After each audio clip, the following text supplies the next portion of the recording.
Existem bandas que fazem sucesso, e existem aquelas que viram parte da história de quem viveu uma época. Os Engenheiros do Havaí não foram apenas mais uma banda do rock nacional, eles foram um fenômeno intelectual, emocional e musical. Suas letras não eram fáceis, não eram rasas, elas provocavam, questionavam e muitas vezes incomodavam. Quem cresceu ouvindo Engenheiros sabe exatamente o que isso significa. Era o tipo de música que você não apenas escutava, você sentia, refletia, carregava com você. Mas por trás de toda essa profundidade, existia uma história cheia de mudanças, conflitos e decisões difíceis. E talvez a maior pergunta que ficou no ar até hoje seja: o que realmente levou ao fim dos Engenheiros do Havaí? Formada em 1985, em Porto Alegre, a banda surgiu em meio a um cenário efervescente do rock nacional, onde nomes como Legião Urbana, Titãs e Paralamas dominavam as rádios. Mas os Engenheiros sempre seguiram um caminho próprio, mais cerebral, mais denso. Liderados por Humberto G. Singer, eles rapidamente se destacaram por sua identidade única. E se você é uma dessas pessoas que sente falta dessa época, que valoriza letras que dizem algo de verdade, já aproveita agora e se inscreve no canal, porque aqui o rock não é só lembrado, ele continua vivo. Compartilhe esse vídeo com quem também viveu ou gostaria de entender melhor essa fase incrível da música brasileira. Porque histórias como essa precisam continuar sendo contadas. A formação mais icônica da banda surgiu com Humberto G. Singer, Augusto Lix e Carlos Maltz. Foi com esse trio que os Engenheiros alcançaram o auge artístico e comercial. Discos como A Revolta dos Dandies e O Papo é Pop marcaram uma geração inteira. O som era coeso, a identidade era forte e havia uma química evidente entre os integrantes. Lix trouxe uma sofisticação musical enorme com sua guitarra, enquanto Maltz sustentava a base com consistência. E G. Singer? Bem, G. Singer era o cérebro por trás de tudo. Mas ao mesmo tempo que essa formação criou grandes clássicos, ela também carregava tensões que, com o tempo, se tornariam inevitáveis. O ano de 1993 marca um dos momentos mais decisivos da história da banda, a saída de Augusto Lix. E não foi uma saída qualquer. Lix não era apenas um músico de apoio, ele era peça essencial na sonoridade dos Engenheiros. Sua saída aconteceu em meio a divergências criativas profundas com Humberto G. Singer. Existiam conflitos sobre direção musical, decisões dentro da banda e até mesmo questões de liderança. O ambiente já não era mais saudável. Quando Lix saiu, muitos fãs sentiram imediatamente que algo havia sido quebrado. A partir dali, os Engenheiros continuaram existindo, mas já não eram mais os mesmos. Após 1993, Humberto G. Singer assumiu ainda mais controle da banda, e os Engenheiros passaram por diversas reformulações. Novos músicos entraram, novas sonoridades foram testadas e o som evoluiu, ou, para alguns fãs, se distanciou da essência original. Essa fase teve momentos importantes, sim, mas também foi marcada por uma certa instabilidade. A banda deixou de ser um trio com identidade bem definida e passou a girar em torno da figura de Humberto. Isso não é necessariamente negativo, mas muda completamente a dinâmica. E para quem acompanhava desde o início, essa mudança foi sentida de forma muito clara.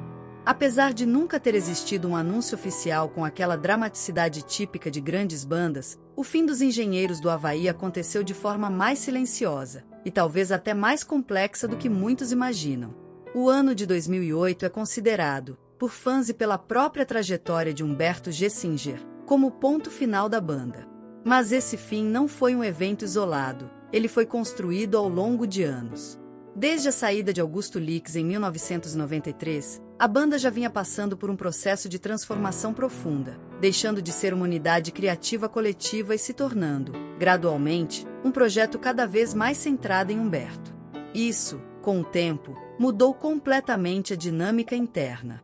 As constantes trocas de formação fizeram com que os Engenheiros perdessem aquela identidade de banda fixa, o que impactou tanto a sonoridade quanto a conexão interna entre os músicos. Ao mesmo tempo, Humberto G. Singer sempre teve uma visão artística muito clara e forte sobre o caminho que queria seguir. Isso fez com que, aos poucos, ele passasse a carregar praticamente toda a responsabilidade criativa, o que, por um lado, manteve a coerência das composições, mas por outro, afastou a ideia de colaboração que existia nos anos de auge. Outro ponto importante foi a própria mudança do cenário musical brasileiro. O rock nacional já não ocupava mais o mesmo espaço dos anos 80 e 90, e as bandas daquela geração começaram a enfrentar novos desafios: queda de exposição, mudanças no mercado e uma nova forma de consumo musical. Nesse contexto, manter uma banda com o peso e a história dos Engenheiros exigia não só reinvenção, mas também um alinhamento interno que já não existia mais. Foi então que Humberto decidiu, de forma bastante consciente, encerrar esse ciclo. Não houve brigas públicas, escândalos ou rupturas explosivas, foi uma decisão mais madura, quase inevitável. Ele optou por seguir caminhos onde tivesse total liberdade criativa, sem a necessidade de sustentar o formato de uma banda que, na prática, já vinha se dissolvendo há anos. A partir dali, o nome Engenheiros do Havaí deixou de ser utilizado como antes, e Humberto passou a investir em novos projetos e na carreira solo. Para muitos fãs, esse fim foi difícil de aceitar justamente por não ter sido explícito. Não houve uma última turnê anunciada como despedida, nem um comunicado oficial marcando o encerramento. Foi um fim que aconteceu no tempo, de forma sutil, mas definitiva. E talvez isso diga muito sobre a própria essência dos Engenheiros, uma banda que nunca foi óbvia, que nunca seguiu fórmulas, e que até no seu fim manteve essa característica, deixando mais perguntas do que respostas, mas também um legado impossível de apagar. Após o fim dos Engenheiros, Humberto Gessinger não parou. Muito pelo contrário. Ele iniciou uma fase extremamente produtiva em sua carreira solo e em novos projetos. Um dos mais conhecidos foi o Polka Vogal, ao lado de Duca Lendecker, onde explorou uma sonoridade mais acústica e intimista. Também lançou trabalhos solo marcantes e seguiu em turnês pelo Brasil. Além disso, participou de projetos como o Trio e outras formações ao longo dos anos, sempre mantendo sua identidade artística. Humberto também se aventurou na literatura, lançando livros e mostrando ainda mais seu lado reflexivo. Ele nunca deixou de criar. Augusto Litz, após sair da banda, seguiu caminhos mais discretos, trabalhando com música, produção e projetos mais reservados, longe da grande mídia. Carlos Maltz também trilhou um caminho próprio, explorando áreas além da música, incluindo literatura e estudos. Cada um seguiu sua vida de forma diferente, mas todos carregam em sua história o peso de terem feito parte de uma das bandas mais importantes do rock brasileiro. E mesmo que não estejam mais juntos, o impacto que criaram continua vivo. O mais impressionante é que, mesmo após o fim, os Engenheiros do Havaí continuam extremamente relevantes. Suas músicas seguem sendo descobertas por novas gerações, suas letras continuam atuais e suas reflexões ainda fazem sentido. Poucas bandas conseguem isso. E talvez esse seja o maior legado, não apenas ter feito sucesso, mas continuar sendo necessário. Porque em um mundo cada vez mais superficial, a profundidade dos Engenheiros ainda encontra espaço. No fim das contas, os Engenheiros do Havaí não acabaram de verdade. Eles continuam vivos em cada pessoa que já ouviu uma música e parou para pensar, refletir ou simplesmente sentir.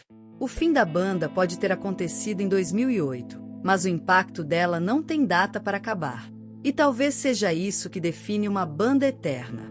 Não é o tempo que ela dura, é o quanto ela permanece dentro das pessoas. E enquanto existir alguém ouvindo, lembrando e sentindo, o rock vai continuar vivo.